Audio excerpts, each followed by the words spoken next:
Hello students, welcome back to my YouTube channel world English hub. This is Rajni. तो देखिए students, आज के इस लेक्चर में हम करने वाले हैं know then thyself, poem by Alexander Pope. देखिए ये आपके बीए सेकेंड ईयर के थर्ड सेमेस्टर की थर्ड पोइम है, इसलिए मैंने यहाँ पर थर्ड लिखा है या 3 लिखा है। तो know then thyself written by Alexander Pope. तो देखिए सबसे पहले अलेक्जेंडर पोप की बात करते हैं। तो ये किस एज से बिलोंग करते हैं? तो ये है हमारी न्यू क्लासिकल एज। हमारे इंग्लिश लिटरेचर में न्यू क्लासिकल एज है जो, उससे ये बिलोंग करते हैं। तो न्यू क्लासिकल एज के ये राइटर रहेंगे, ये हमारे पोइट रहेंगे। तो देखिए जो ये अलेक्जेंडर पोप है, इनके जन्म की बात करें, इनके बर्थ की बात करें तो वो हुआ था 1688 में, और डेथ की बात करें तो 1744। अब देखिए यहाँ से अगर बात करें तो अलेक्जेंडर पोप है जो, इन्होंने जो ये पोएम लिखी नो देन थाईसेल्फ, ये लिखी थी इन्होंने। देखिए 1744 में इनकी डेथ हुई थी, और इससे 10 ईयर अगो, इससे 10 साल पहले ही इन्होंने इस पोइम को राइट कर दिया था, पब्लिश कर दी गई थी ये पोइम। तो इसका देखिए अगर बात करें तो पब्लिकेशन डेट क्या रहेगी, वो रहेगी 1734, 1734 में ये पोइम पब्लिश हुई थी। अब देखिए यहाँ पर इस पोइम की बात करें, पोइम पर आ जाते हैं हम। तो ये देखिए अलेक्जेंडर पोप ने एक लॉन्गर पोइम अपनी लिखी थी, an essay on man, an essay on man. अब देखिए एन एसे ऑन मैन है, ये देखिए 4 एपिस्टल्स में लिखी गई थी। हम ये भी कह सकते हैं इट कंसिस्ट ऑफ 4 एपिस्टल्स। तो देखिए इसमें 4 एपिस्टल है। एपिस्टल क्या होते हैं? लेटर फॉर्म में कोई भी वर्क लिखा जाता है, लेटर फॉर्म। और क्या होता है, देखिए ये फॉर्मल लैंग्वेज में होता है, फॉर्मल लैंग्वेज के अंदर। फॉर्मल लैंग्वेज में जब हम कोई लेटर टाइप कोई पोएम लिखते हैं तो उसको क्या बोलते हैं? एपिस्टल बोलते हैं, या फिर एपिस्टल उसको कहा जाता है। अब देखिए ये एसे एन एसे ऑन मैन है जो, ये पोप की एक बहुत लंबी कविता है जो 4 एपिस्टल्स में लिखी गई है, यानी 4 लेटर की फॉर्म में लिखी गई है। अब देखिए इसमें से जो ये 4 लेटर हैं उनमें देखिए अगर बात करें तो क्या कुछ उनमें बताया गया है, तो ये मैं आपको बताती हूँ। सबसे पहले एपिस्टल 1 की बात करें, ये क्या है, इसका सब टाइटल देखें। देखिए यहाँ पर एन एसे ऑन मैन तो इसका फुल टाइटल रहेगा, और उसके सब टाइटल्स जो रहेंगे, यानी कि और आगे इनको टाइटल्स दे दिए जाते हैं। तो एपिस्टल 1 का जो अलग से टाइटल है इस पार्ट का, वो क्या है? With respect to the universe, man's place in the cosmos. तो देखिए यहाँ पर क्या है, मैन का जो रिलेशन है with respect to the universe, किसके रिस्पेक्ट में? यूनिवर्स के। यानी कि जो यहाँ पर किससे रिलेटेड किया गया है मैन को? एक यूनिवर्स से। एक यूनिवर्स में मैन की जो स्थिति क्या है ये इसमें बताया गया है, यानी कि man's place in the cosmos. Cosmos क्या होता है? यूनिवर्स ही होता है, कॉस्मस भी, यानी कि इंसान का इस कॉस्मस में, इस ब्रह्मांड में, इस यूनिवर्स में क्या स्थान है। अब नेक्स्ट देखिए यहाँ पर, अब देखिए सेकंड के बारे में मैंने यहाँ पर एक लाइन लिखी है। अब ये क्यों लिखी है? क्योंकि जो हमारी ये पोएम है नो देन थाईसेल्फ, तो ये क्या है? ये सेकंड एपिस्टल का ही एक छोटा सा एक्सट्रैक्ट है, यानी कि एक छोटा सा पार्ट है। यानी ये पोएम जो है एन एसे ऑन मैन के सेकेंड एपिस्टल्स में से ली गई है। ये आप क्या करोगे? राइट करोगे। अब देखिए विद रिस्पेक्ट टू हिमसेल्फ। अब देखिए यहाँ पर जो ह्यूमन का रिलेशन है, मैन का रिलेशन है, किसके रिस्पेक्ट में बताया गया है? खुद के ही रिस्पेक्ट में। अब देखिए इस पोइम के अंदर यहाँ पर हम जो बात करेंगे वो पोइम के अंदर की ही एक सार है, एक निचोड़ है, एक एसेंस है अगर बात करें तो। अब देखिए विद रिस्पेक्ट टू हिमसेल्फ, तो यहाँ पर क्या है? इंसान का रिलेशन इंसान के साथ ही बताया गया है। एज एन इंडिविजुअल, किसके रूप में? एक इंडिविजुअल के रूप में। इंडिविजुअल क्या होता है? इंसान खुद ही है जो, यानी इंसान खुद के बारे में ही क्या करता है? खुद का ही रिलेशन वो क्या करे? पहचाने, खुद से पहचाने। And treats on the relationship between the individual and God's greater design. और क्या बताया गया है? कुछ गुण बताए गए हैं यहाँ पर, किसके बारे में? ऑन द रिलेशनशिप, रिलेशनशिप का, यानी कि एक रिश्ता बताया गया है, किसके बारे में? बिटवीन द इंडिविजुअल, एक इंसान का रिश्ता, एंड गॉड्स ग्रेटर डिजाइन, जो क्या है? गॉड का एक ग्रेटर डिजाइन है। इन दोनों चीज़ों के बीच में क्या बताया गया है, एक रिलेशन बताया गया है इस एपिस्टल के अंदर, और इसमें से ही क्या किया गया है, इस हमारी पोइम को नो देन थाईसेल्फ को लिया गया है। अब थर्ड देखिए, of the nature and state of man, of the nature and state of man. तो यहाँ पर ह्यूमन नेचर है, जो इंसान का नेचर है उसकी स्थिति बताई गई है इंसान के बारे में, यानी कि जो ह्यूमन नेचर है, या फिर हम कह सकते हैं यहाँ पर प्रकृति है जो, यानी प्रकृति का रिलेशन किसके साथ बताया गया है, यहाँ पर वो बताया गया है मैन के साथ, एक इंसान के साथ। अब देखिए फोर्थ एपिस्टल है, उसमें क्या बताया गया है, with respect to happiness. Fourth epistle का क्या बताया गया है कि एक इंसान का रिलेशन बताया गया है, एक मैन का, एक ह्यूमन बीइंग का रिलेशन क्या है, किस चीज़ के साथ, हैप्पीनेस के साथ। तो ये 4 एपिस्टल है, जिसमें से सेकंड एपिस्टल है, उसमें से ये हमारी पोइम ली गई है। अब स्टार्ट करते हैं हम पोइम को। अब देखिए सबसे पहले बात करते हैं first stanza, know then thyself presume not God to scan. अब देखिए know then thyself, know mean क्या होता है, जानना।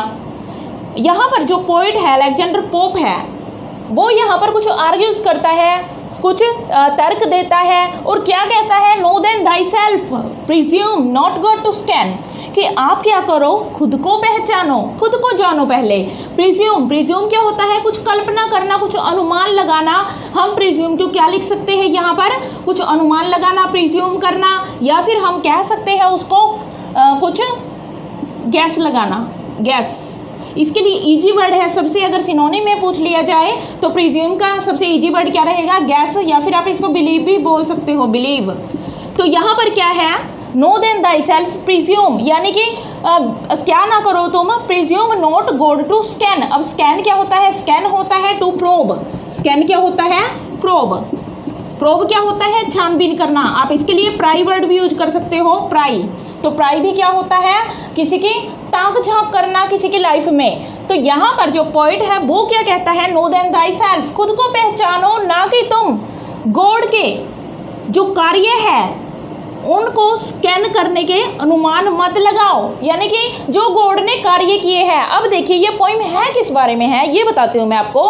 तो यहाँ पर देखिए जो ह्यूमन बीइंग है, जो इंसान है, एक मानव है, एक मैन है, वहाँ पर उसके बारे में बताया गया है कि कैसे वो क्या करता है, हमेशा ही एक डायलेमा में रहता है, हमेशा एक दुविधा में रहता है कि वो ये कार्य करे या ना करे। और कई बार क्या सोचता है, भगवान ने मुझे ऐसा क्यों बनाया, वैसा क्यों बनाया।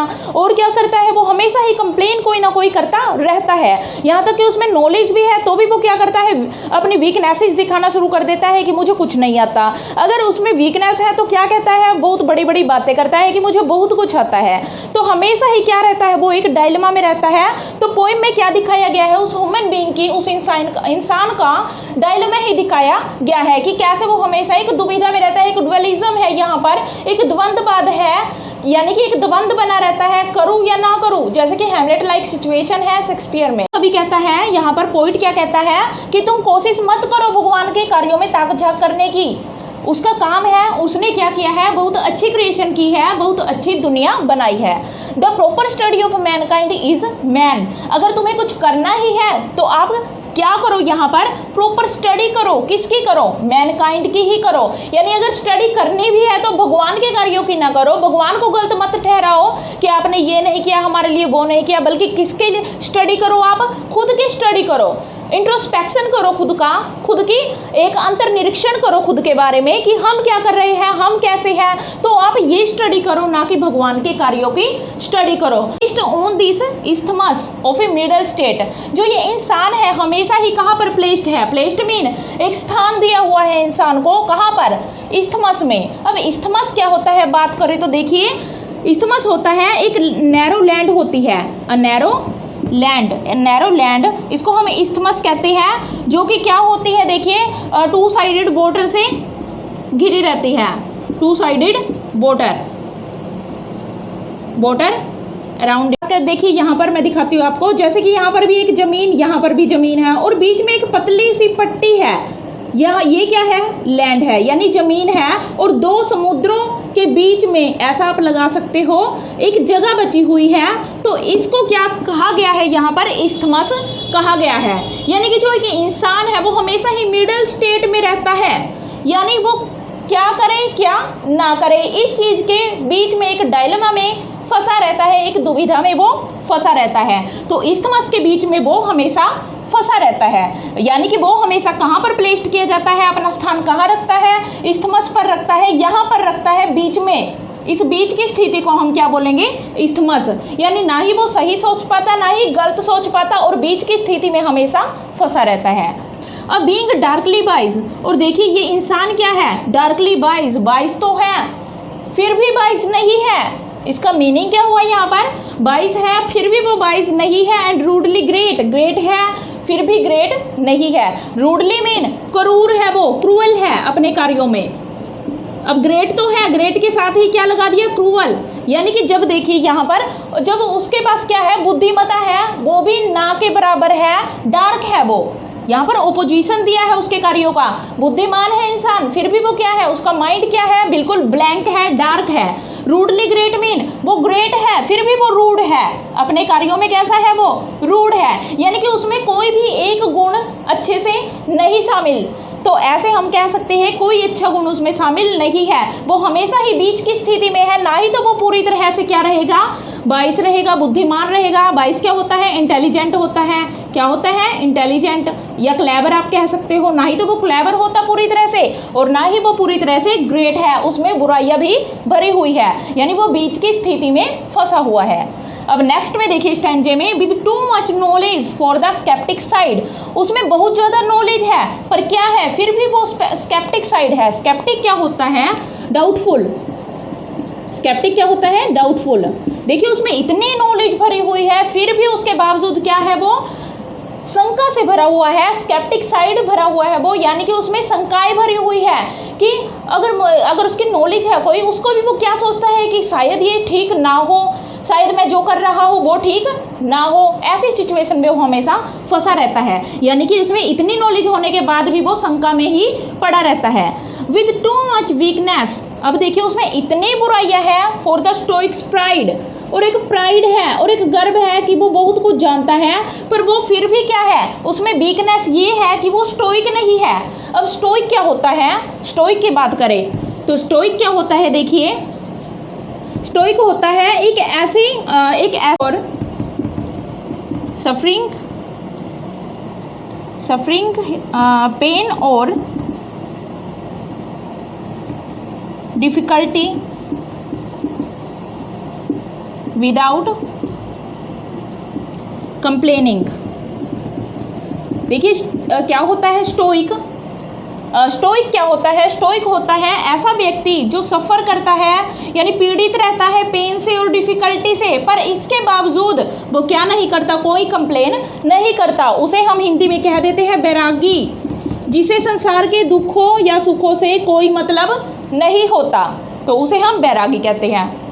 अब देखिए ये क्या है, वो पूरी तरह से नॉलेज है, उसमें सब कुछ है, विद टू मच वीकनेस, उसमें ये कमी है कि वो पूरी तरह से बैरागी भी नहीं है। यानी कि उसमें ये हम कह सकते हैं कि वो खुद को अगर पूरा समझ रहा है, नॉलेज वाला समझ रहा है, फिर भी उसमें कमी है कि वो हमेशा सुख दुख इन चीज़ों की हमेशा कंप्लेन करता रहता है गॉड से। वो हमेशा भगवान से कहता रहता है कि मुझे ऐसा क्यों बनाया आपने, वैसा क्यों बनाया। उसके हमेशा ही कोई ना कोई कंप्लेन रहती है भगवान से, तो उसको हम बोलते हैं, देखिए स्टोइक्स प्राइड से वो क्या है, वीक है। स्टोइक प्राइड उसमें नहीं है। ही हैंग्स बिटवीन, अब वो हैंग हुआ पड़ा है। हैंग क्या होता है, देखिए लटकना किसी चीज़ के बीच में है या फिर किसी चीज़ के साथ, वो हमेशा लटका रहता है। बिटवीन इन डाउट, किस चीज़ के बीच में लटका रहता है, डाउट के और डाउट टू एक्ट और रेस्ट, इन चीज़ों के बीच में ये हमेशा हैंग रहता है, लटका रहता है। उसे हमेशा डाउट रहता है अपनी लाइफ में कि वो कार्य करे या ना करे, यानी कि अब भी वो हमेशा एक दुविधा में ही फंसा हुआ है कि उसे ये करना चाहिए या नहीं करना चाहिए। कोई काम उसे मिल जाता है तो वो सोचता है हर बार कि उसे ये करना चाहिए या नहीं करना चाहिए, यानी कि वो पूरी तरह से किसी काम में पूरा नहीं है, ये आप कह सकते हो यहाँ पर। In doubt to deem himself a god or beast, और हमेशा एक डाउट में रहता है। डीम मीन क्या होता है, डीम होता है कंसीडर, तो डीम क्या रहेगा, कंसीडर। तो वो हमेशा सोचता रहता है, हमेशा अंडरस्टैंड करता रहता है, अंडरस्टूड करता रहता है खुद को ए गॉड और बीस्ट। तो यहाँ पर क्या है, खुद को कभी वो क्या कहता है, ना ही तो वो पूरी तरह से गॉड है, ना ही पूरी तरह से बीस्ट है। यानी वो खुद को ना ही तो भगवान समझ सकता है और ना ही बीस्ट। बीस्ट क्या होता है, अ डेविल, शैतान। गॉड का आपको पता है भगवान होता है, और बीस्ट क्या होता है, डेविल। यानी कि उसमें कोई खूबी नहीं है इंसान के अंदर, ना ही तो वो पूरी तरह से भगवान का दर्जा पा सकता है और ना ही पूरी तरह से वो किसी शैतान का दर्जा पा सकता है। नेक्स्ट देखिए third stanza, in doubt his mind और बॉडी टू प्रेफर। वो हमेशा ही डाउट में रहता है कि वो अपने माइंड को प्रेफर करे या अपनी बॉडी को प्रेफर करे। यानी कि प्रियोरिटी किसको दे, वो प्रेफर क्या होता है, प्रियोरिटी। प्रियोरिटी होती है प्रेफर, यानी कि वो किसको आगे समझे, आगे किसको लेकर आए, अपने दिमाग का ज़्यादा यूज करे या अपने शरीर का ज़्यादा यूज करे। वो हमेशा ही एक डाउट में रहता है। बोर्न बट टू डाई, उसे पता है कि वो उसका जन्म हुआ है। इंसान का जन्म किस चीज़ के लिए हुआ है, पोइट का भी यही कहना है कि इंसान का जन्म किसके लिए हुआ है, मरने के लिए हुआ है। And reasoning but to add, पर क्या है, इंसान पैदा हुआ है तो उसे मरना होगा, और जो रीजनिंग है उसमें तर्क करने की क्षमता है, सच्चाई जानता है वो, पर क्या है, फिर भी वो गलतियों का पुतला है। यानी कि reasoning but to error, born but to die, यानी मरने के लिए वो पैदा हुआ है और गलतियां करने के लिए क्या करता है, वो कुछ सीखता है। यानी सीखता है तो भी वो क्या करता है, गलतियां करता है। Like in ignorance his reason such. अब देखिए अलाइक, अलाइक क्या होता है, अलाइक होता है सिमिलर। लाइक क्या होता है, लाइकलीनेस, सिमिलैरिटी। तो सिमिलर क्या होगा, अलाइक। अलाइक इन इग्नोरेंस, वो हमेशा ही कैसी स्थिति जैसी है उसकी, जैसे कि वो इग्नोरेंस रहता है। इग्नोरेंस क्या होता है, जो क्या होता है, हमेशा अंधकार में रहता है। इग्नोरेंस होता है वो जो हमेशा ही अंधकार में रहता है, अनअवेकन्ड रहता है, वो दुनिया की समझ नहीं रखता, उसको हम इग्नोरेंस कहते हैं। हिज रीजन सच, और ना ही वो क्या करता है, ना ही उसके पास कुछ रीज़न होती है। रीज़न क्या होता है, रीजनिंग, यानी उसके पास तर्क करने की भी क्षमता नहीं होती है। उसका तर्क भी क्या है, इग्नोरेंस में है। जो उसकी तर्क करने की क्षमता है वो भी अंधकार में है, पूरी अच्छी तरह से वो तर्क भी नहीं कर सकता। Whether he thinks too little, बेशक से वो बहुत कम सोचता है, और टू मच, या फिर ज़्यादा सोचता है। अब यहाँ पर पॉइंट क्या कहते हैं, इस लाइन में समझने की बात है कि whether he thinks too little or too much. अब पॉइंट यहाँ पर देखिए कुछ वंडर रह जाता है, यहाँ पर हैरान रह जाता है, सरप्राइज रह जाता है कि इंसान को क्या कहे। ना ही तो देखिए thinks too little, whether he thinks too little, कि क्या वो बहुत थोड़ा सोचता है, और टू मच, या फिर ज़्यादा सोचता है, उसके बारे में कुछ भी कहा नहीं जा सकता। इंसान तो इंसान है, गलतियाँ उसकी करनी है, मतलब गलतियाँ तो वो करता ही है और सही भी करता है, पर हमेशा वो कंफ्यूज रहता है कि क्या किया जाए या ना किया जाए। यानी कि उसके बारे में ज़्यादा सोचा जाए, इंसान के बारे में कम सोचा जाए या ज़्यादा सोचा जाए। नेक्स्ट देखिए chaos of thought and passion, all confused. अब देखिए वो हमेशा कैओस में रहता है। कैओस क्या होता है, अव्यवस्था, डिसहार्मनी बोलते हैं जिसको हम। कैओस को क्या बोलते हैं, डिसहार्मनी, डिसहार्मनी, या फिर ऐसी स्थिति जिसमें क्या होता है, उलझन में हम पड़े रहते हैं, तो उसको कैओस बोलते हैं। Chaos of thought and passion, वो हमेशा ही एक उलझन में फंसा रहता है, सोच की और अपने इमोशंस की। पैशन क्या होता है, पैशन होता है strong feeling, strong feeling to something or someone. Strong feeling को क्या बोलते हैं हम, passion.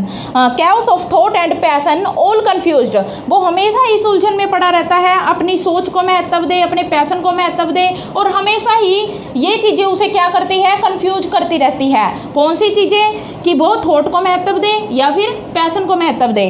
Still by himself abused, और क्या है, फिर भी वो खुद ही क्या है, अब्यूज्ड है। अब्यूज्ड मीन खुद का ही वो तिरस्कार करता है। अब्यूज क्या होता है, गाली गलौज करना, किसी को निंदा करना, किसी को बुरा कहना, खुद के ही वो बुराई कर लेता है। और डिसअब्यूज्ड, और खुद को ही वो महान बना देता है। क्रिएटेड हाफ टू राइज, और वो कैसा क्रिएट किया है भगवान ने, भगवान ने क्रिएट कौन करता है, भगवान करता है इंसान को। तो क्रिएटेड हाफ टू राइज, वो क्या पैदा हुआ है तो किस चीज़ के लिए, थोड़ा सा ऊपर उठने के लिए, यानी कि वो थोड़ी तरक्की करने के लिए। राइज क्या होता है, अपस्प्रिंग, यानी कि ऊपर की तरफ जाना, अपस्प्रिंग भी कह सकते हो उसको आप, ऊपर की तरफ जाना। इंक्रीज होना, यानी वो खुद का लेवल इंक्रीज करने के लिए पैदा हुआ है। एंड हाफ टू फॉल, और आधा किस चीज़ के लिए पैदा हुआ है, वो नीचे गिरने के लिए, यानी कि मृत्यु के लिए वो पैदा हुआ है, उसे एक ना एक दिन मरना ही है। Great lord of all things, वो क्या है, एक महान भगवान है। ऑफ ऑल थिंग्स, हर चीज़ का। Yet a prey to all, पर क्या है, प्रे क्या होता है, प्रे होता है विक्टिम। प्रे क्या होता है, विक्टिम। फिर भी वो एक विक्टिम है। विक्टिम मीन शिकार। विक्टिम क्या होता है, शिकार। यानी कि वो खुद का ही तो भगवान है, यानी कि वो सोचता है मैंने ही सारी चीज़ें बनाई है, मैं ही सब कुछ करने वाला हूँ, पर बाद में क्या होता है, वो खुद का ही शिकार बन जाता है, खुद की बनाई चीज़ों का शिकार बन जाता है वो। सोल जज ऑफ ट्रूथ, वो क्या सोचता है कि मैं ही क्या हूँ, इकलौता इंसान हूँ जो सच्चाई का पक्ष लेता हूँ।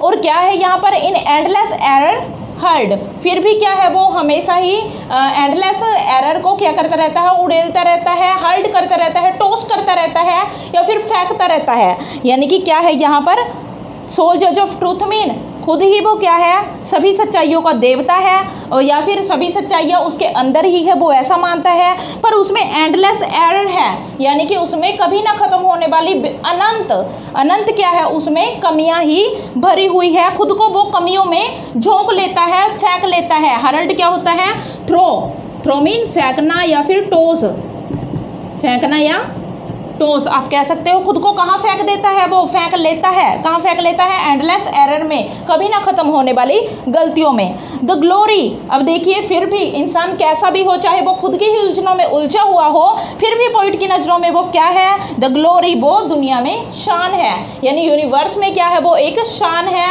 एक पावरफुल व्यक्ति है, यहाँ पर एक शानो शौकत वाला व्यक्ति है।